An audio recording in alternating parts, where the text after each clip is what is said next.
dari Cina ke Hasto ini kan, ya nggak? Berat ini. Karena Bu Mega baru ketemu Xi Jinping kan. Enggak, jangan lu cari-cari lagi benar. Udah bener ini. Nah, jadi Elon Musk pernah mengatakan bahwa peradaban Barat itu sedang mengalami ancaman kepunahan karena tingkat kelahirannya rendah sekali. Demokrasi di negeri kita sudah sampai pada titik point of no return. Kita nggak bisa lagi kembali dari demokrasi. Karena itu kita tidak bisa mencontoh Cina. Ini persoalan kita lagi berat, Dinda. Nanti dulu lu diskusi-diskusi. Ini Kita harus bayar dulu nih. Iya. Kalau gak kita bayar nih bisa menangis nih orang nih. yang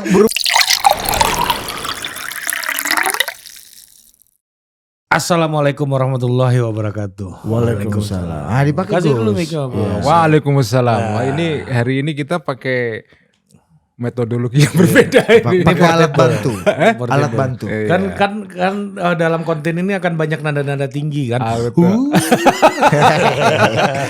Itu kalau MTQ nasional tuh Muammar itu. Emang ada yang pakai gini Gus MTQ? Supaya efeknya ada jauh, ada dekat gitu kan. Kayak Agnes Monica juga Iya, ya berarti kan? betul. Gini-gini kan. Anda nih udah lah Gus. Jangan dikasih yang ke Islam. Islam nggak paham dia. Agak sulit Gus. Dibawa pula ke Agnes Monica kan. Iya, makanya kita jadi kasih contoh membawa dia ke religius, dia tarik ke sekuler lagi kan. Tapi tadi Gus Solil tadi di sini bos ngelemprok di sini kan nunggu kita berdua kan. Iya. Kenapa Gus kok wajahnya kok agak resah dan agak bingung? Iya. Iya, saya seminggu dari Cina dan saya bingung. Saya sebagai orang yang menganut dan menyebarkan ide-ide kebebasan dan liberalisme, ternyata kok yang bisa membawa kesejahteraan itu Marxisme katanya. Ke Cina ke Shaolin kemarin Gus. Shaolin ya. Shaolin Temple. Iya. Di situ tidak ada kebebasan itu Tidak kan. ada, ya. Ya kan harus belajar, latihan pagi, bawa air kan Tapi film-filmnya tapi kayak ada gitu. disiplin. Disiplin. Iya. Iya. Kalau dulu saya ingat Gus, di era 70-an gitu, 80-an gitu, seorang filsuf Prancis itu namanya Michel Foucault. Menelurkan sebuah buku yang berjudul Discipline and Punish. Disiplin yang Wah, apa itu? Gimana deh gimana? Disiplin dan hukuman. Iya. Ya itu juga tahu itu bukan terjemahannya. Itu bahasa Indonesianya. Iya. Iya. Coba Gus Ulil ceritakan dulu nih Discipline and Punishnya. Dalam konteks ini. Ini kan soal modernisme ini Sudah kan. modernisme. Iya, memang salah satu aspek penting dalam peradaban manusia itu adalah ya disiplin dan menghukum untuk mendisiplinkan kan. Di Eropa abad pertengahan aspek disiplin dan punish itu sangat menonjol. Kita sekarang hidup dalam era ketika disiplin dianggap sesuatu yang negatif kan. Dan punishment itu dianggap melanggar hak asasi. Ya, sekarang lebih menekankan aspek kebebasan. Peradaban kita kan sekarang peradaban kebebasan memang. Nah, tapi kemarin saya di Cina selama seminggu ini Ada kebebasan di situ? melihat disiplin ini. And punish. Ya pasti ada punishnya ya. Cuma itu nggak ditunjukkan ke Gus Zulil ya. Ada punishnya juga. Tapi sebagai eksperimen politik dan eksperimen ekonomi luar biasa Cina itu. Luar biasa itu. Itu negeri dengan penduduk berapa sekarang? 1,5 itu ya. Iya, 1,5 miliar. Miliar. Itu asli semua atau ada yang KW Gus? Ada manekin. Enggak, tapi gini Gus. Pertanyaannya ketika disiplin and punish di Eropa terutama di medieval gitu ya, yang mana waktu itu otoritas gereja sebagai narasi tunggal dalam menentukan kebenaran ketika itu, ya dampaknya adalah declining society, kemunduran dari masyarakatnya. Ketika disiplin punishnya itu dilepas dan Eropa masuk ke dalam era kebebasan, mereka bisa berkeliling dunia, mengeksplorasi dunia dan melahirkan temuan-temuan dan mendominasi peradaban dunia gitu. Karena kebebasan ya. Dan kesejahteraan tentunya gitu dalam kebebasan gitu. Nah, di China malah sebaliknya. Ketika disiplin and punish ini malah maju. Maju. Iya kan Gus Dur kan dulu percaya kan kalau kata John Stuart Mill itu kebebasan adalah kondisi saya pun menuju percaya kebebasan gara-gara Gus Ulil dulu. Iya. Tapi memang betul-betul Cina ini membuat saya terbelalak memang. Cina sekarang ini itu per kapita nominal ini, bukan per kapita berdasarkan daya beli ya. Itu sudah $13.000. Wow. Kita sekarang kisarannya kan masih di 5.000. 5.000, 4.000 sekian. Sekarang malah mulai turun sedikit kan, 4.700 atau. Cina itu sudah $13.000. Negeri dengan penduduk 1,5 dengan sekarang kan GDP-nya terbesar kedua setelah Amerika ya. Tapi dalam waktu dekat mungkin sudah disalip Amerika itu. Maksud saya adalah kok mereka bisa itu dengan sistem politik yang terkontrol dan dengan disiplin yang begitu keras sekali terhadap masyarakatnya ya. dan punish. Dan punish Diiringi juga. oleh punish Iya. ya. Kok mereka bisa mencapai pertumbuhan ekonomi yang luar biasa. Dalam waktu yang cukup lama mereka itu tumbuh 2 digit loh. 10, 11. Sekarang sih merosot menjadi 5, sekitar 5. Nah, tapi kita tarik ke tataran yang lebih filosofikal. Kemarin itu seminggu yang lalu mantan bosnya Gus Ulil, nggak tahu masih bos apa enggak ya. Siapa tuh? Presiden SBY. Iya. Ya kan, ada Tum AHY Iya. kan, di situ kan ada Andi Alifian Malarangeng, Dino Patijalal dan Puang Anto. dan reunian kabinet ini kemarin kan. Ada pidato Pak SBY. Oh iya betul. Soal civilization. Ya, Salah satu yang saya Pidato ingat peradaban judulnya. iya, yang saya ingat soal membahas soal peradaban itu seorang pemikir yang sangat terkenal namanya Arnold Toynbee.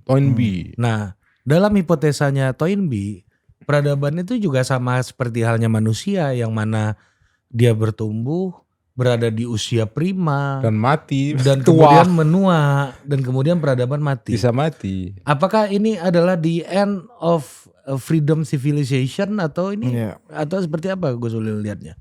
Kalau Anda pernah membaca salah satu tweetnya Elon Musk ya, beberapa waktu yang lalu, Elon Musk membuat tweet pendek sekali yang di komentarnya ribuan itu, artinya jadi bahan perbincangan. Elon Musk mengatakan bahwa peradaban Barat sekarang ini terancam punah, antara lain karena tingkat kelahiran itu rendah sekali. Sementara penduduk mengalami penuaan. Jadi proses penuaan, sekarang Cina mengalami itu juga ternyata. Sudah mulai ya. Sudah mulai dan sekarang kebijakan one child policy itu sudah dihentikan kan. Sekarang ada insentif orang Cina untuk punya anak. Wow. Sekarang ini. Sudah mulai ada insentif sekarang. 1,5 miliar ini 1,5 miliar kalau mereka merasa harus dipertahankan juga yang angka itu ya. Enggak, kalau 1,5 miliar misalnya yang tua itu 1 miliar, gimana kamu memberi makan mereka kan? Itu satu beban berat itu. Nah, jadi Elon Musk pernah mengatakan bahwa peradaban Barat itu sedang mengalami ancaman kepunahan karena tingkat kelahirannya rendah sekali. Dan sekarang ini sudah mulai ada perasaan perasaan pesimisme lah di kalangan Barat ya tentang masa depan peradaban Barat sendiri, terutama di kalangan kanannya. Di kalangan kanan ini mereka ada perasaan pesimis. Kaum konservatif maksudnya. Kaum konservatif ya. Karena ya mereka menganggap bahwa salah satu yang mereka keluhkan adalah nilai-nilai keluarga sekarang itu mulai hancur kan, mulai lemah, dan sekarang ini mereka mulai memikirkan kembali bagaimana memulihkan nilai-nilai keluarga itu. Padahal dari dulu kalau kita belajar PMP atau PPKN, kita selalu merujuk ke Barat, di mana mereka tuh para individualis, kita nih kekeluargaan. Nah sekarang ternyata mereka juga bermasalah dengan itu gitu ya, atau baru mulai menyadari bahwa itu tapi jadi problem. Ini sentimen di kalangan kaum konservatifnya. Misalnya salah satu kepala negara yang dielu-elukan oleh kalangan konservatif di Barat itu adalah Viktor Orban di Hungaria. Jadi Viktor Orban ini dipuji, Budapest itu ya, Hungaria. Dipuji karena dia membuat banyak kebijakan tentang untuk memperkuat keluarga, lembaga keluarga, antara lain ya insentif orang untuk nikah, insentif orang untuk punya anak, dan yang menarik adalah insentif bagi perempuan untuk tinggal di rumah ngurus anak. Oh, tidak menjadi wanita karir ada Tidak insentif menjadi ya? manusia wanita karir. Iya. Jadi dia memberikan insentif kepada perempuan untuk ngurus anak. Kira-kira apa komentar para feminis di Wah, Hungaria? pasti jadi bahan kritik banyak pihak ya. Tetapi lepas dari kritik-kritik kaum feminisnya, bagi saya ini ada sentimen yang muncul di kalangan Barat tentang ancaman terhadap peradaban mereka. Tapi menarik juga China gitu ngomongin keluarga itu kan. Karena mereka kan Marxisme kan, negaranya basisnya Marxisme gitu.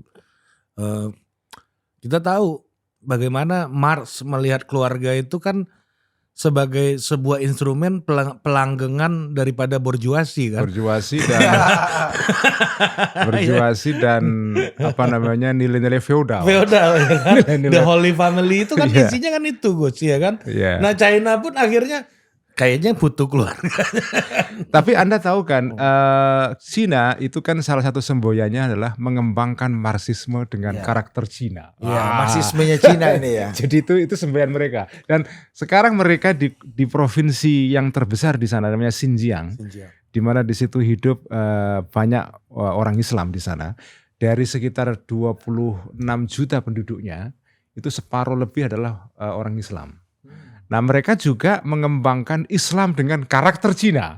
Oke. Jadi Islam Nusantaranya sana ya. Islam Nusantaranya Islam Cina. Islam Cina ya. Made in China. Ya, jadi Marxisme dengan warna Cina itu antara lain salah satu cirinya adalah mereka mengadopsi beberapa nilai yang berasal dari misalnya filsafat Konfusianisme.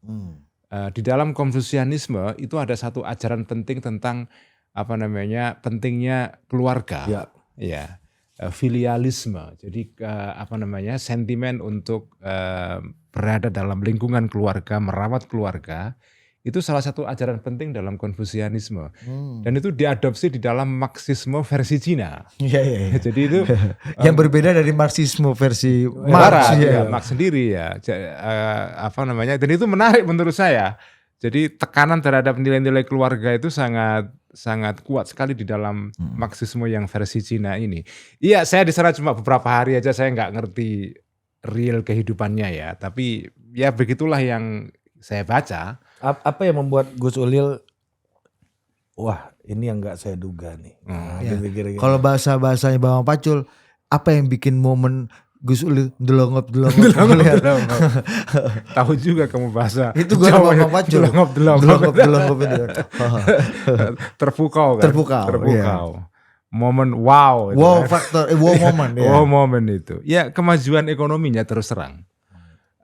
Anda kalau pergi ke kota-kota Cina itu kelihatan sekali pertumbuhan fisik ya.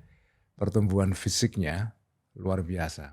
Saya tidak berduga Cina begitu maju ya. Fisik apa nih? Oh, ini bangunan apa? Ini infrastruktur sosialnya. Sosial. Okay. Saya pergi ke provinsi Xinjiang itu dianggap sebagai provinsi yang paling terbelakang di Cina. Karena di utara ya. Di utara ujung paling barat, dekat dengan Kyrgyzstan dengan negara-negara Asia Tengah itu. Jadi dari seluruh provinsi Cina ini yang paling terbelakang.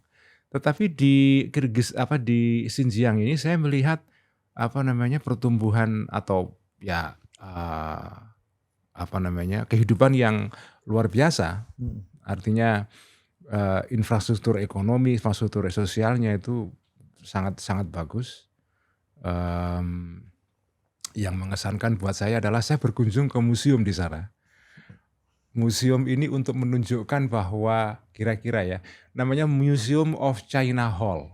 National Museum of China Hall itu di kota Urumqi, di ibu kotanya Xinjiang. Gede sekali museumnya. Tapi bukan itu poinnya. Yang berkunjung banyak sekali. Padahal saya berkunjung di sana itu hari biasa, bukan hari libur ya. Hari biasa lah, bukan weekend. Ini bukan summer holiday, enggak lagi. Saya kira ini summer holiday juga karena sekolah lagi libur ya. Sekolah lagi libur. Tapi yang berkunjung banyak sekali. Dan di dalam museum itu ditunjukkan kira-kira masa lalu bangsa Cina lah ya.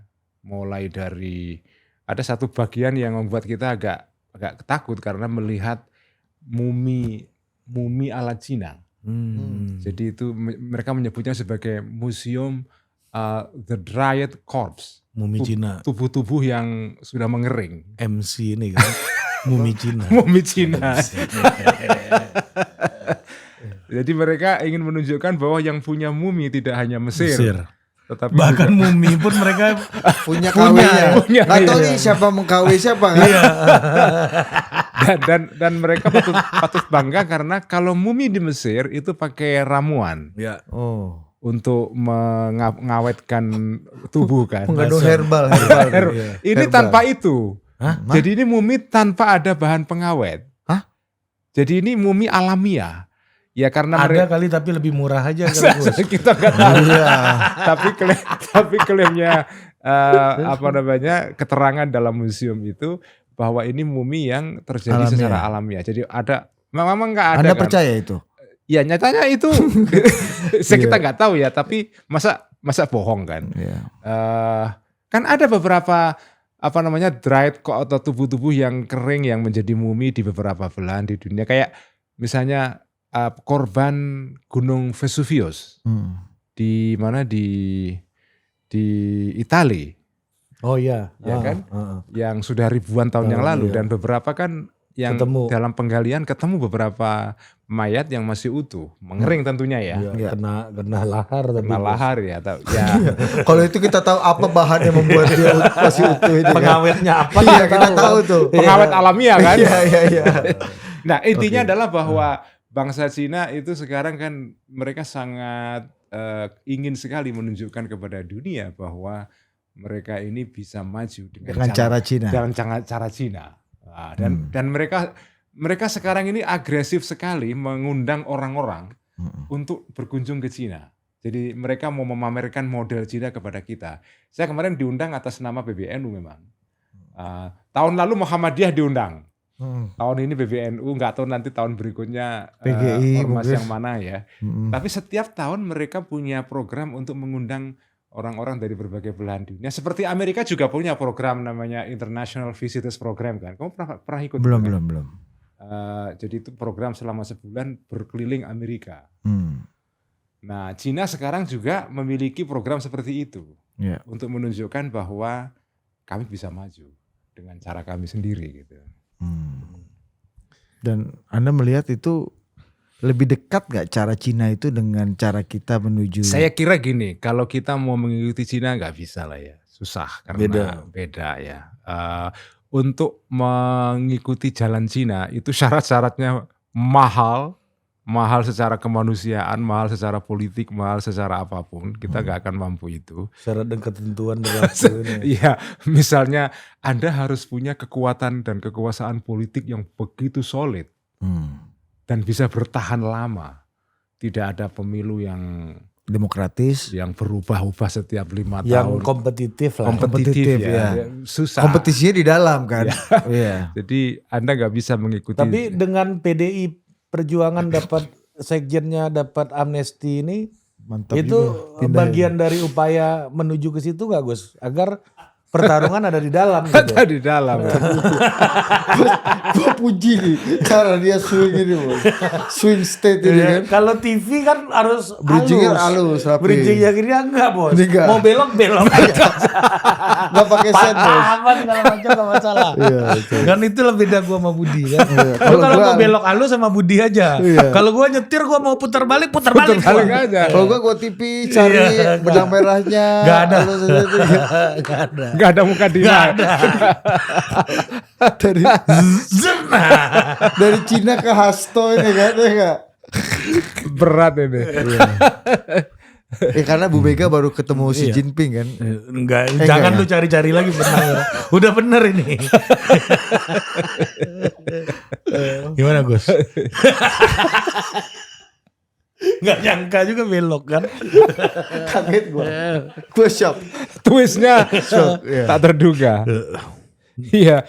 Gus Dur lagi nyari Cinanya di mana ya topik ini. Enggak, memang terus terang kemarin dalam perjalanan pulang saya kan bersama rombongan antara lain dengan Mas Najib Aska yang dosen UGM. Wakil Sekjen PBNU. Muhammadiyah? Enggak lah. PBNU dia NU ya. Najib Burhani yang Muhammadiyah. Lucu juga wakil sekjen PBNU dari Muhammadiyah. Jadi agak paten. Yang paling mungkin tuh Kang Sobari sama Muslim Abdurrahman. Orang pimpinan NU semuanya AMI bos. Mungkin aja. Nah, dalam perjalanan pulang kemarin saya sempat ngobrol dengan Mas Najib soal kenapa sekarang ini kok ada semacam penurunan indeks demokrasi di seluruh dunia sekarang. Ada backsliding ya. Ada democratic backsliding. Itu kan sering dibahas dalam berbagai kalangan ahli ya. Nah, mungkin salah satunya ya. Memang ya di dalam demokrasi sendiri ada sesuatu yang harus dipikirkan memang. Harus dilihat ulang. Kalau tidak boleh disebut sebagai semacam kelemahan ya. Jadi misalnya ya salah satu hal yang ingin ditunjukkan Cina adalah bahwa ya mereka bisa maju dengan kapitalisme tapi tanpa demokrasi. Sebetulnya ini model sudah pernah ditunjukkan oleh beberapa negara Asia seperti Singapura, seperti Indonesia pada masa Orde Baru dulu ya. Itu kan dulu disebutnya sebagai Asian values kan. Jadi pertumbuhan ekonomi tidak harus serta-merta berkaitan dengan sistem politik yang terbuka. Jadi ini ada pemisahan antara sistem ekonomi dengan sistem politik. Nah, Cina menunjukkan bahwa model itu jalan. Nah, beberapa orang mungkin sekarang sudah mulai melihat bahwa ini beberapa cerita teman-teman diplomat. Saya kemarin mampir ke kedutaan KBRI ya. Jadi beberapa diplomat barat yang di Cina pun mereka juga seperti berpikir ulang gitu, beberapa ya. Ternyata bisa gitu. Karena mereka lihat langsung di lapangan ya. Betul. Ini gue lagi nyari Hastonya di mana nih? Enggak. Atau saya ganti pertanyaannya, waktu tahu Hasto dapat amnesti, Gus Ulil lagi di mana? Di Cina. Saya belum berangkat ke Cina itu, masih di sini itu. Sama abolisi kan? Enggak. Tapi kaitannya dengan pertanyaan Ari soal Hasto tadi itu, bahwa kita sendiri kan juga ngalami democratic backsliding kan, penurunan indeks demokrasi juga di tanah air kita. Nah, tetapi penurunan indeks demokrasi atau menurunnya praktek demokrasi di negara kita ini, itu karena kita sendiri kepingin tidak lagi demokrasi atau apa gitu loh. Atau karena ada sesuatu yang memang perlu difikirkan ulang kembali dalam sistem demokrasi ini gitu. Meskipun saya tetap mengatakan bahwa demokrasi di negeri kita sudah tidak bisa lagi ditarik mundur ya. Kita sudah pada titik, saya masih berpegang pada kesimpulan ini. Demokrasi di negeri kita sudah sampai pada titik point of no return. Kita nggak bisa lagi kembali dari demokrasi. Karena itu kita tidak bisa mencontoh Cina secara keseluruhan. Ya. Meskipun sekarang ini ada semacam kehendak dari Pak Prabowo untuk membangun demokrasi tanpa oposisi kan. Ya. Kan itu salah satu visinya kan begitu. Dan mengkoreksi demokrasi langsung waktu itu kita udah berjalan persis 20 tahun. Dan China itu kalau demokrasi pilkadanya sebanyak itu gimana ya itu? Rumit juga kan? 1,5 miliar orang itu suruh pilkada gitu. Serentak lagi. Itu yang megang percetakan KPU marginnya paten juga nih. 1,5 itu kan. Enggak juga, tapi kertasnya buatan Cina. Kecil kan marginnya kan. Dipatok harga. HET. Jadi ya menurut saya susah meniru. Kita meniru Cina mungkin mustahil ya. Karena kita tidak punya prasyarat yang memungkinkan itu. Tapi ini menarik nih dari omongannya Gus Ulil. Ada hubungan Mas Hasto. Apakah demokrasi kita itu perlu kita berubah karena kehendak kita atau apa? Saya ingat omongan salah satu mentor kami, mantan Menteri Keuangan namanya Muhammad Khatib Basri. Mantap. Keren kan mentor kita ya. Gagah kan. Padahal yang mau kita kitup omongannya nggak terlalu penting. Kalau ini PSI beneran. Dan Dede bulan depan akan farewell. Farewell. Ya ada farewell party dia. For good ke Harvard. Dia ngajar di Harvard. Ada yang nanya, loh Bang Dede ngambil sekolah lagi di Harvard. Ngajar. Jadi mentor kami yang mengajar anak-anak Harvard. Ya. Baktan juga mentor kita dia. Makanya bos. Dia merasa mementor, dia mau nggak? Kita akui aja dulu. Perkara dia Mau protes lah. nanti ya terserah Mau dia. lah dia. Iya. Bangga juga dia sama kita. Terserah dia. Itu hak dia juga untuk protes. Tapi hak kita juga untuk mengakui. Mengaku sebagai junior. Iya kan. Ya jadi Bang Dede itu pernah bilang begini. Lu pikir dalam sejarah teknokrasi Orde Baru itu katanya itu ada ideologinya. Emang mereka free market. Mereka emang neolib si Berkeley Mafia ini emang ada ideologinya. Wijoyo Nitisastro ini Iya. apakah itu ideologis? ya. Menurut gue sih enggak, kata Dede. Karena situasinya kayak begitu. Kita lagi oil booming, lagi apa. Pada akhirnya kebijakan publik dibuat berdasarkan situasi. Everything is very very pragmatic katanya. Merespon situasinya seperti apa. Ideologi belum tentu bisa merespon situasi. Iya. Dan ideologi jadi konsekuensi saja. Konsekuensi dari situasi yang direspon dengan cara mereka merespon gitu. Iya. Nah, pada akhirnya juga pertanyaan yang sama gitu. Berlaku untuk Cina. Apakah berlaku nggak dalam pemahaman kita mengenai demokrasi? Ya, apakah tadi kesadaran sendiri Atau atau pragmatis aja cuacanya? situasinya kita Kalau di luar panas ya kita nggak pakai payung. Kalau udah mulai rintik-rintik kita siapin payung gitu aja kan? Ini persoalan dunia lagi berat. Ini kayak saya di kantor aja sama Budi misalnya. Ini persoalan kita lagi berat, Dinda. Nanti dulu lu diskusi-diskusi. Ini Kita harus bayar dulu nih. Iya. Kalau gak kita bayar nih bisa menangis nih orang nih. yang berhubungan sama cash out kita tunda. Iya, kita bayar dulu nih orang ini. Nanti dulu kita berunding gitu. Habis berunding ini benar atau enggak? Itu evaluasi kita ke depannya. Berundingnya nanti dulu. Kita bayar dulu nih ada orang yang kalau lu nggak keluarin duit nih, ya kan? Bahaya ini. Bahaya bisa mengamuk dia bakar kantor nanti kan. Ya kan nanti dulu kita berunding. Jadi bayar dulu. Gaji bulanan itu bukan ideologi. Bukan. Kewajiban itu. Makanya itu loh, Gus. Nah, pertanyaan saya sebenarnya ini kalau saya memakai keyakinan Dede, ini ada situasi pragmatik sebenarnya dalam memandang demokrasi. Iya. Yang konsekuensinya adalah backsliding gitu. Iya. Nah, situasi pragmatik apa yang membuat orang-orang dalam kepemimpinan di dunia termasuk China gitu ya. Kita berundingnya nanti aja Dinda. Ini ada masalah ini. Ini dulu nih. Harus ada gitu. solusinya. Iya, kan? gitu. Ya itu persis momen itu terjadi ketika selesai eranya, nah ini jadi bahas Cina dalam sejarahnya ya. Iya. Momen ketika selesai era Mao Zedong, ya kan, dengan revolusi kebudayaannya, Yang kebetulan gagal Gagal, secara ekonomi ya. tapi bangsa Cina tidak mengatakan itu gagal. Anda kalau pergi ke Cina, tetap Mao Zedong ini tokoh besar. It's not yet. It's not, iya.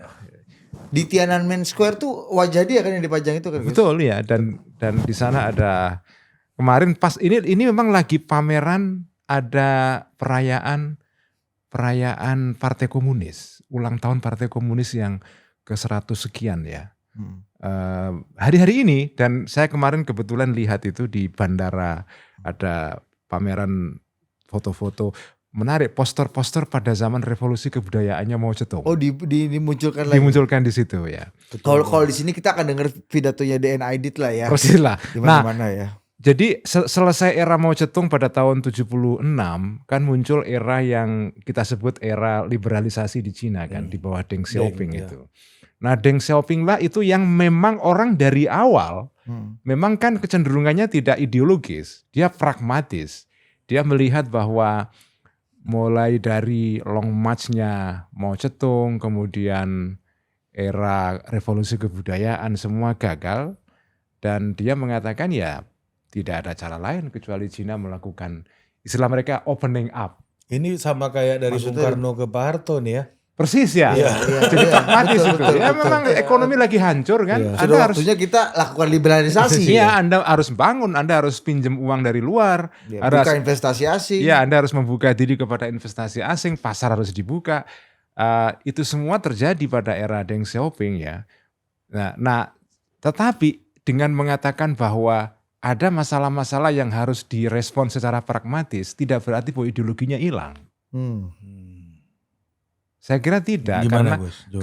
karena ideologi Marxisme dan Leninisme yang diterjemahkan dalam versi Cina itu tetap menjadi landasan utama di dalam cara berpikir mereka. Atau jangan-jangan sebenarnya di alam bawah dan cara berpikir kita, demokrasi bukan jalan yang jalan yang paling dekat dengan Enggak, jangan-jangan kita. Gue mau melihat angle-nya Budi ini lebih yang sisi yang lain gitu. Jangan-jangan kita dulu menjadi sangat demokratik karena pilihannya cuma itu gitu. Ketika 98 misalnya perang dingin selesai segala macam gitu. Fukuyama ngeluarin gitu. Mungkin ada aspek itu, tapi menurut saya memang sejarah kita itu sejarah yang memang dari awal itu memberikan landasan untuk memilih demokrasi. Kalau Anda lihat struktur masyarakat kita dari dulu, itu kan masyarakat yang secara independen, berdiri secara independen di luar sistem politik kan. Jadi masyarakat kita dari dulu itu adalah masyarakat yang secara otonom mereka itu hidup tanpa banyak diintervensi oleh negara sebetulnya. Bukan malah feodal harusnya, Gus. Feodal iya, tetapi juga di dalam masyarakat itu ada entitas-entitas sosial yang independen. Nah, di Cina enggak. Cina itu dari dulu adalah negara yang hidup di dalam sistem imperial. Itu sejak komando ya. Ya, jadi makanya Cina itu mengenal satu filsafat yang penting, atau sebagian orang menyebutnya agama, tapi bukan agama sebetulnya, Konfusianisme. Konfusianisme itu adalah satu ajaran yang mementingkan pertama tentang pentingnya negara sebagai institusi yang menjaga ketertiban sosial, yang kedua keluarga. Dan dia Konfusianis, kalau Anda baca bukunya Fukuyama yang terakhir, The Origin of Social Order, itu bab pertama itu kan yang dibahas Cina.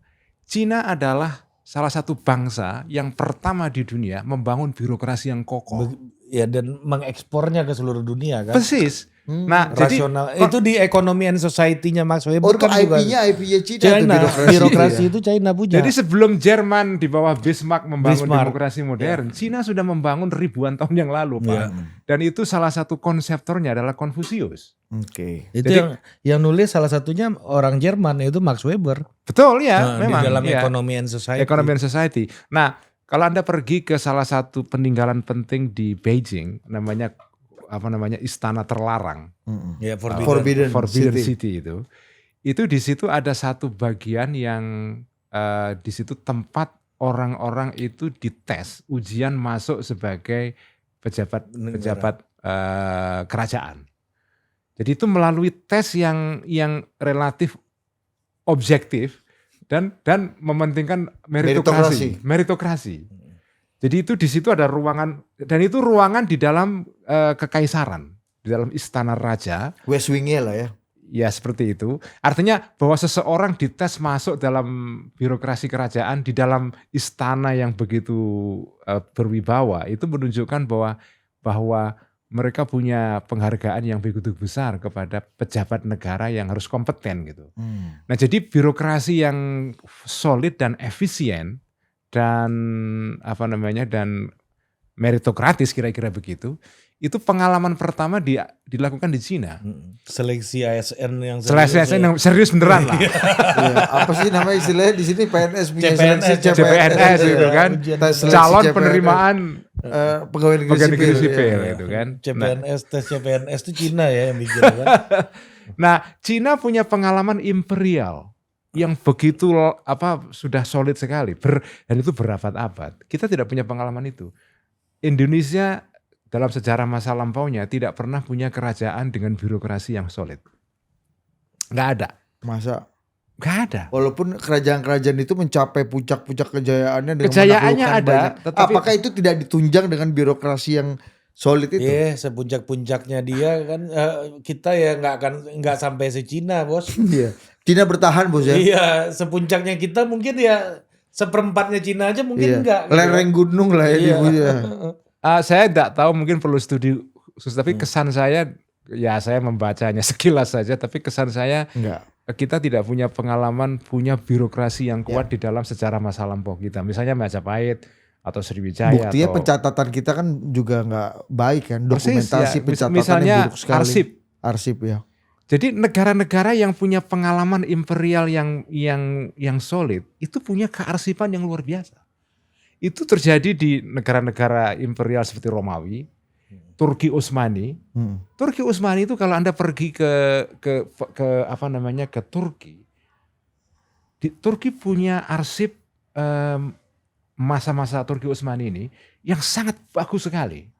Sehingga itu menjadi basis untuk studi-studi yang di barat disebut dengan Turkish Studies. Kalau Anda pergi ke perguruan tinggi di barat, itu salah satu studi yang cukup solid tentang negara-negara di dunia Islam adalah bagian dari studi yang disebut dengan Turkish Studies. Nah, kenapa ada Turkish Studies yang begitu bagus? Karena ada arsip, ada bahannya. Nah, di Cina juga sama gitu. Cina itu punya arsip yang juga cukup bagus ya.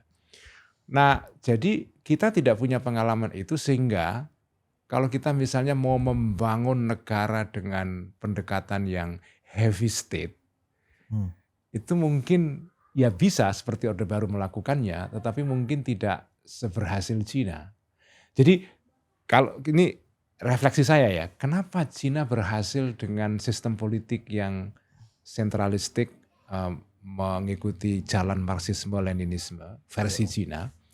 Karena Cina punya sejarah yang menunjang itu. Karena dia punya bahan bakunya. Punya bahan bakunya. Kita tidak ada. Ya, itu the idea of bureaucracy, the history of bureaucracy. Persis. Nah, jadi enak aja ya. Jadi birokrasi itu yang udah melekat dan menjadi tradisi, tinggal menyesuaikan ya persis. Dengan nah, bahan baku kita sebetulnya bahan baku yang lebih tepat untuk demokrasi. Pertama, itu ditulis oleh banyak sarjana barat yang studi Indonesia, salah satunya Bob Hefner. Kalau Anda baca bukunya Civil Islam, Robert Hefner. Dalam bagian pembukaan dia mengatakan bahwa memang masyarakat Indonesia dari dulu itu karakternya adalah poliarkis.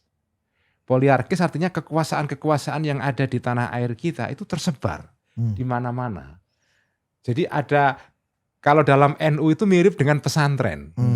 Kan di NU itu ada semacam jargon bahwa pesantren itu sebetulnya adalah kerajaan-kerajaan kecil. Gitu.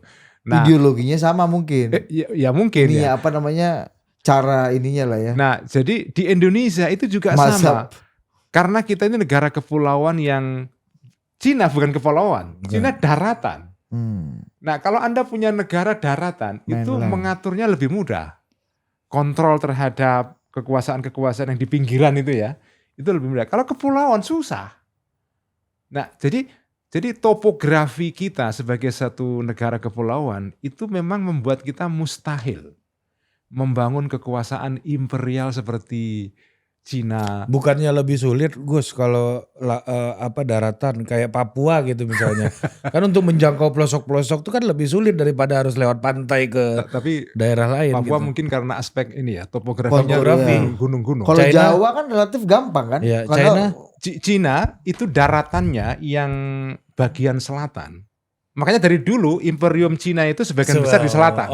Okay. Datar semua itu, Pak. Bukan semuanya ya. Bukan semuanya, tapi datar itu bagian selatan. Yang utara, isolir itu yang di utara ya. Di utara itu gunung-gunung memang. Makanya sejak dulu kekaisaran Cina itu paling sulit mereka melebarkan kekuasaan ke bagian utara. Kalau dekat-dekat Tibet itu di mana, Gus? Tibet itu di utara. Enggak, Tibet itu di selatan, kan perbatasan dengan India.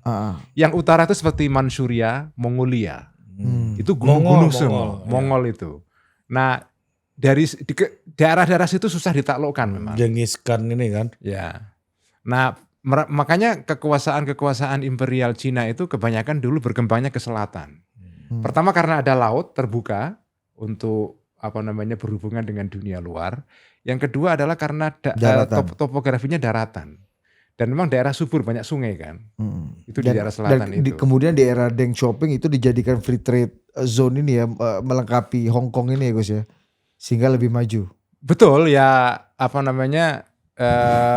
tapi kan karena kalau Hong Kong itu sejarah yang berbeda ya. Tapi intinya adalah bahwa topografi daratan itu juga menguntungkan buat beberapa kerajaan-kerajaan tradisional dulu untuk membangun kekuasaan yang solid ya. Yang lebih terkomando ya. Berkomando. Lebih terkomando. Sementara kalau Anda punya topografi negara yang bentuknya kepulauan ataupun daratan tetapi banyak dipisahkan oleh gunung-gunung ya. Itu mungkin susah membangun kerajaan yang solid. Kita tuh Nah, gitu ya. Kita tidak pernah punya pengalaman imperial atau pengalaman kekhilafahan lah kira-kira gitu. Sehingga di dalam negara kita ini yang ada adalah poliarki. Kekuasaan-kekuasaan yang banyak tersebar di mana-mana, masing-masing otonom seperti pesantren-pesantren itu. Sehingga kita pilihannya memang demokrasi. Karena ada banyak kekuatan politik yang harus didialogkan ngobrol, untuk menjaga stabilitas dan Persis. keutuhan sebuah negara Persis gitu kan. ya. Masuk Kalau ke Hasto. Ya. Good point. Nah, Gus. Tapi kapan waktunya kita harus mendialogkan dan mengakomodir? Gitu kan. Itu udah kayak TV. Itu bridging. Bridging TV itu. Iya. Tapi Gus ya, ini balik ke Hasto lagi nih Gus. Enggak. Nah, jadi tapi kembali kepada poin tadi. good point. Kembali kepada poin tadi, Pak Prabowo sekarang ini visinya kan seperti ingin membangun demokrasi yang tanpa oposisi. Nah, itu dia. Kalaupun ada konflik semua di dalam, Ya. bukan konflik dari luar. Karena kalau dari dalam mudah dikelola. Kesan saya begitu ya, kesan saya. Keyakinannya begitu.